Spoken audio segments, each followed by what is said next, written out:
बच्चों आज की जो हमारी क्लास है उस क्लास के अंदर हम डिस्कस करने जा रहे हैं क्या, डिटर्मिनेंट, जैसा कि आप सभी जानते हैं चैप्टर नंबर 4। पर आज की जो क्लास है उस क्लास का मेन ऑब्जेक्टिव क्या है बच्चों? आज की जो क्लास है उसका मेन ऑब्जेक्टिव है ऑब्जेक्टिव बेस्ड क्वेश्चन को डील करना। मैं जो आज क्लास ले रहा हूँ उस क्लास के अंदर अभी जो मैं डिस्कस करूंगा वो मैं सिर्फ क्विक रिवीजन के बिहार पर ही पढ़ाऊंगा। डिटेल फॉर्म में कोई चीज डिस्कस नहीं करूंगा क्योंकि इतने टाइम की शायद जरूरत नहीं है। मैं डिटेल ऑलरेडी पढ़ा चुका हूँ आप सभी को। एक एक एक्सप्लेनेशन, एक एक फॉर्म मैं पढ़ा चुका हूँ। इनमें से जो एग्जाम में नहीं आएगा वो भी बताऊंगा और जो आएगा वो भी बताऊंगा, और कौन से क्वेश्चन करने हैं वो भी बताऊंगा, और जो कौन से नहीं करने हैं वो भी बताऊंगा। ठीक है, तो आप लोग ध्यान रखेंगे। और कुछ टॉपिक या कुछ पार्ट और कुछ फॉर्मूले ऐड भी करूंगा, और कुछ जो नहीं करने हैं वो सब्ट्रैक्ट भी करूंगा। क्लियर है? Yes sir. अभी क्लास के बाद डिस्कस करते हैं हिमांशी आपकी बात, ठीक है? और आपने बहुत अच्छा किया, ध्यान दिला दिया। मुझे जब क्लास ओवर होने वाली होगी मुझे रिकॉल करना, बैकअप टाइम जो भी है वो सब कुछ डिस्कस करेंगे आपसे। सभी अपने अपने कैमरे ऑन करो, सभी अपने अपने कैमरे ऑन कर लीजिए। देखो बच्चों, डिटरमिनेंट जैसा जानते हैं आप, अगर हमारे पास 2x2 की मैट्रिक्स दे रखा है तो ये ऐसे सॉल्व होता है। आप सभी को पता है कि डिटरमिनेंट केवल स्क्वायर मैट्रिक्स की फॉर्म का ही निकाला जा सकता है। इसका स्क्वायर मैट्रिक्स फॉर्म का, स्क्वायर का। आपके पास सिलेबस में 2x2 और 3x3 फॉर्म है। क्या है? 2x2 और 3x3 फॉर्म दे रखी है। अगला नेक्स्ट, ये तो पता ही है आपको। इसके अंदर कुछ बेसिक्स कंडीशंस है, प्रॉपर्टीज है, वो आपको पता होनी चाहिए। पहली प्रॉपर्टी है कि किसी भी मैट्रिक्स अगर हमने ट्रांसपोज कर रखा है तो उसका डिटरमिनेंट भी उस डिटरमिनेंट के ही इक्वल आएगा जो हम जनरल कंडीशन में करते हैं। यानी मैट्रिक्स का डिटरमिनेंट और उसके ट्रांसपोज का डिटरमिनेंट दोनों क्या होते हैं बच्चों? सेम ही होते हैं। ठीक है, क्या होते हैं? सेम ही होते हैं। कोई दिक्कत? दूसरा, क्वेश्चन में पूछा जाता है कि इंटरचेंज एनी टू रोज और sign of this is what. तो जब दो रो या दो कॉलम इंटरचेंज कर रहे हो तो साइन क्या होता है? चेंज हो जाता है। ठीक, और जब जब कोई एक रो, या छोड़ो इसको, बेकार है ये सब, मल्टीप्लाई वगैरह ये सब देख लेना क्योंकि चैप्टर नंबर एक्सरसाइज 4.2 नहीं आ रही है ना। ठीक है, ये area of triangle I hope formula पता है और आप सभी कंफर्टेबल फील करेंगे। ठीक, नेक्स्ट कोफैक्टर कैसे निकालते हैं आपको समझा रखा है। माइनस और साइन के साथ माइनर लग जाता है, सब पढ़ाया हुआ है। ये बहुत बार पूछा जाता है। Value of determinant of A is obtained by sum of the product of this condition. तो जो डिटरमिनेंट है वो ऐसे निकालेंगे आप। ये property, same property copy paste करके आ सकती है एग्जाम के अंदर। ठीक है, तो ध्यान दीजिएगा इसको। और कॉलम से ऐसे ये जरूर देख लेना, पेपर में पूछी जा सकती है। अब सुनो, यहां से बच्चों ये वाली property A into adjoint of A, adjoint into A, ये डिटरमिनेंट ऑफ ए जो आएगा उसकी आइडेंटिटी कंडीशन होगी। यानी मान लो डिटरमिनेंट ऑफ ए क्या है? 5 आया, तो इसकी क्या हो जाएगा? 5i हो जाएगा। और क्या होगा? 5 0 0 0 5 0 और 0 0 5। बात समझ में आई या नहीं आई? हाँ या ना? यस। Next, sir. अब एक स्क्वायर मैट्रिक्स, एक स्क्वायर मैट्रिक्स की कंडीशन क्या है? स्क्वायर मैट्रिक्स को हम सिंगुलर का कहते हैं तब जब उसका डिटरमिनेंट 0 होता है, और जब 0 नहीं होता तो नॉट सिंगुलर कहलाता है। ठीक है, अरे हाँ या ना जल्दी बोलो बच्चों। Yes, sir. अगली Yes, कंडीशन, sir. थोड़ा Yes, सा sir. अनकंफर्टेबल फील करोगे आप भी, थोड़ा मैं भी कर रहा हूँ, क्योंकि I am not comfortable to be teach in sitting mode. ठीक है, अब बात करते हैं फर्स्ट ये, तो ये आपके ध्यान रखना है, एडजॉइंट ऑफ ए का डिटरमिनेंट क्या होता है, ए की डिटरमिनेंट ऑफ ए की पावर n-1। एग्जामिनर यहाँ से खूब क्वेश्चन बनाता है भाई, यहाँ से आपके 100% चांस है एग्जाम में क्वेश्चन आने के इस वाले पॉइंट के ऊपर। अब वो सीधा क्वेश्चन तो दे नहीं सकता, वो क्या करेगा, मॉडिफाई कर देगा, कई सारी फॉर्म चेंज कर देगा। अब क्या क्या चेंज कर सकता है, कैसे कंफ्यूज कर सकता है, ये मैं आपको समझा देता हूँ 1 by 1 करके।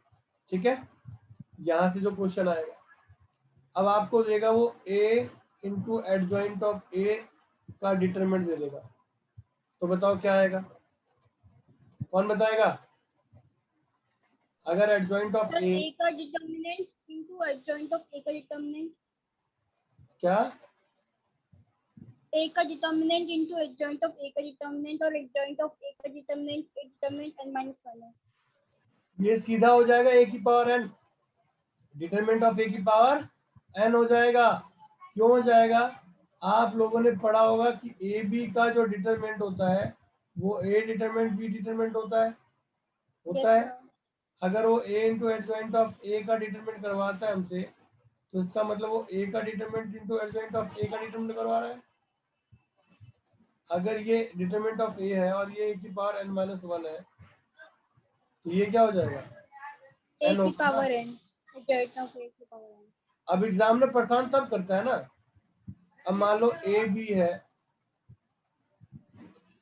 और डिटरमिनेंट एडजॉइंट ऑफ ए दे रखा है आपको ये, और आपसे कहा जाए सॉल्व करो जी, तो क्या करोगे?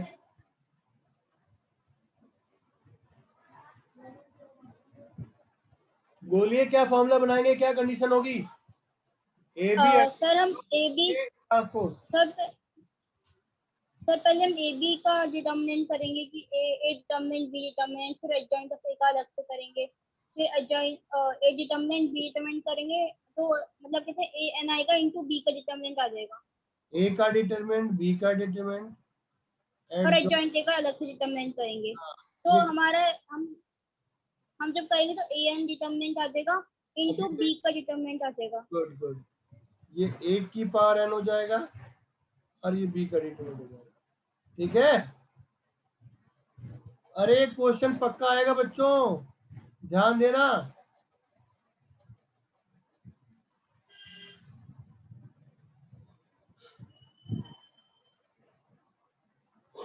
अब ये बताओ, एडजॉइंट ऑफ ए बी किसके बराबर होता है?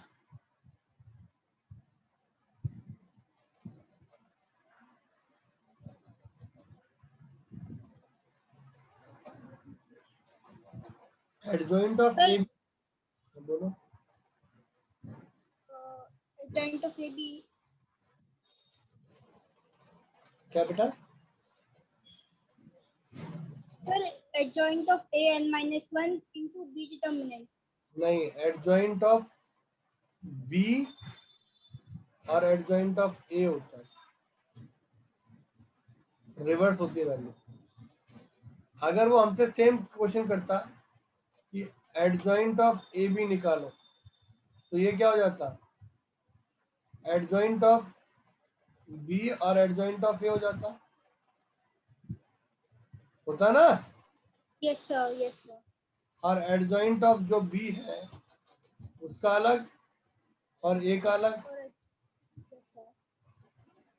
ठीक, तो हाँ जो जैसे हमने ये वाला फॉर्मूला लगाया था कि adjoint of A equal to A का एडजॉइंट n-1 है, तो हम बी में भी ऐसे करेंगे कि बी का एडजॉइंट n-1। क्या क्या? जैसे हमने ये वाली प्रॉपर्टी पढ़ी है कि एडजॉइंट ऑफ ए का determinant equal to adjoint of A n-1 होता है, तो एडजॉइंट ऑफ बी भी n-1 होता है। एकदम सही। तो यहाँ पर क्या हो जाएगा, एडजॉइंट ऑफ बी जो है इसका क्या होगा, डिटरमिनेंट ऑफ बी की पावर n-1 और डिटरमिनेंट ए की पावर n-1। तो आप सीधा नहीं लिख सकते, डायरेक्ट दोनों का वो कर लो, A B determinant A determinant की पावर n-1 कर सकते हो ना। बेस से यस सर, पावर सेम हो तो बेस को मल्टीप्लाई कर सकते हो। Yes sir. चलो, ये आए हुए पेपर में आ सकते हैं, मतलब मुझे लगता है कि मॉडिफाई करके परेशान कर सकते हैं टीचर आपको। चलिए, अगला जो फॉर्मूला है वो ऑलरेडी पढ़ रखा है आप लोगों ने, शायद बताने की जरूरत नहीं है, ठीक है। बाकी इसमें कुछ रहा नहीं, ये छोटी मोटी बातें हैं जो ध्यान से आप लोगों को पढ़ लेनी है, theoretical portion.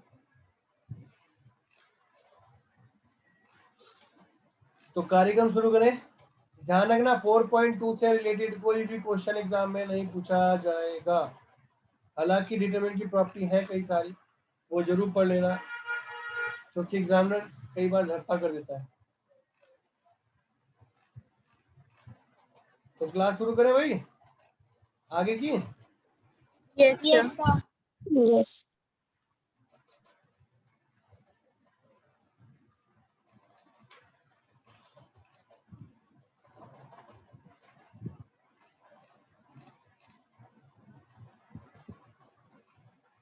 Question number 24 try करिए और रिप्लाई करिए बेटा। सी वाला आएगा प्लस माइनस से। हाँ भाई, सभी का ये आ रहा है, रिप्लाई प्लीज। Yes, sir.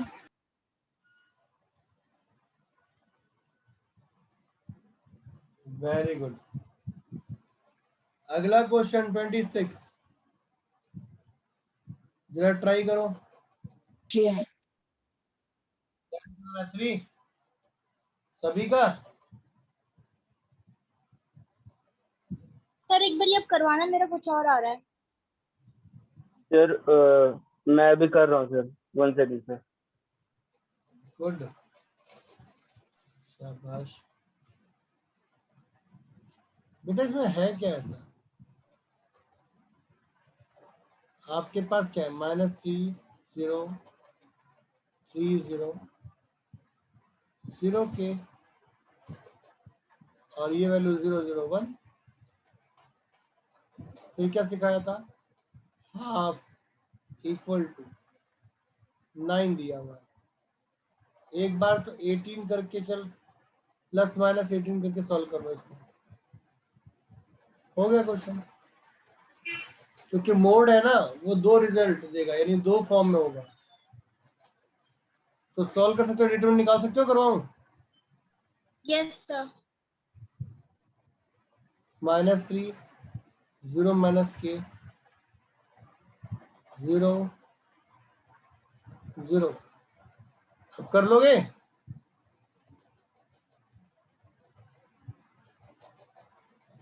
कर लोगे हाँ या ना। Yes sir. गुड। तो इसका ऑप्शन क्या है, सी। चेक कर लेना वैसे।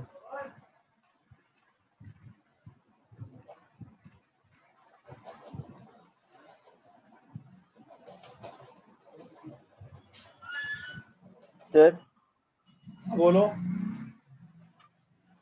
सर उसमें x3 की वैल्यू क्या थी सर? 26 क्वेश्चन में 24 पे सर 26 था ना सर, एरिया वाला जो क्वेश्चन था सर, जो अभी आपने दिया था सर, एक्चुअली मैंने उसकी वैल्यू नोट नहीं की थी। 26 था ना वो। यस सर, सर 0 थी, ओके। Yes sir.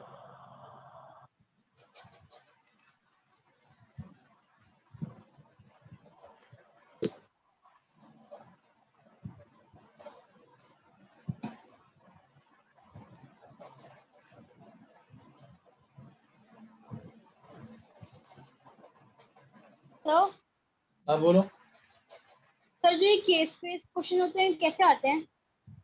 किसके? Case based question. केस वाले? हाँ यस सर। ठीक है, घबराइए मत, करवा देंगे। फिलहाल ये क्योंकि क्वेश्चन सर बोर्ड ने जो सैम्पल पेपर भेजा उसमें केस बेस्ड क्वेश्चन दे रखे हैं।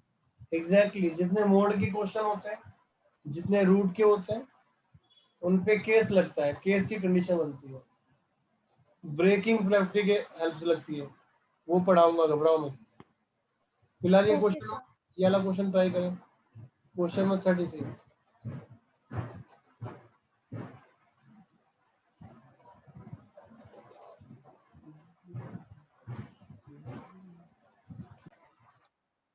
क्लियर हुआ? जब भी ऐसी बात करें इनवर्स की, इनवर्स कैसे निकलता है, इस फॉर्म से निकलता है। और ये क्या होता है, डज नॉट इक्वल टू 0 होना चाहिए, है ना? तो मैंने इसका डिटरमिनेंट निकाला, डज नॉट इक्वल टू के रखा, वहां से वैल्यू निकाली। तो अगर मैच करके तो ठीक है, नहीं तो कोई बात नहीं। अगला क्वेश्चन भाई 24, जरा दिमाग लगाइए।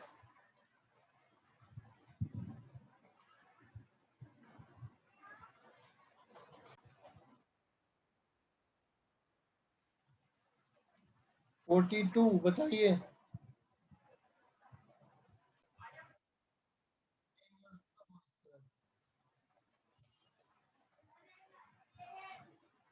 ठीक है, अगला 44 का बताओ।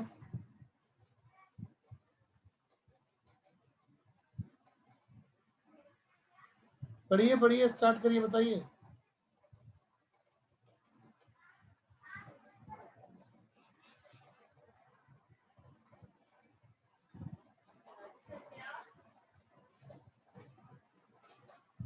Sir, 9. गुड, 9. नेक्स्ट।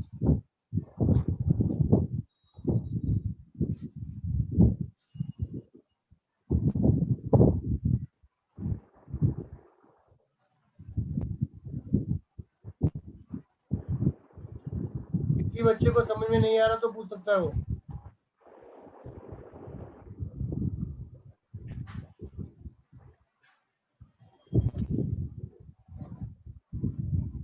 और क्वेश्चन नंबर 45, जल्दी से इसे ट्राई कीजिए।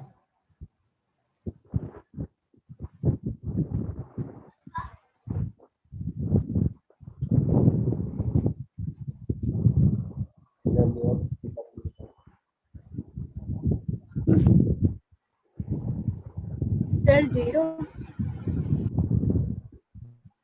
हाँ, Sir, 44. हाँ 0 है सर। 45 का देखो।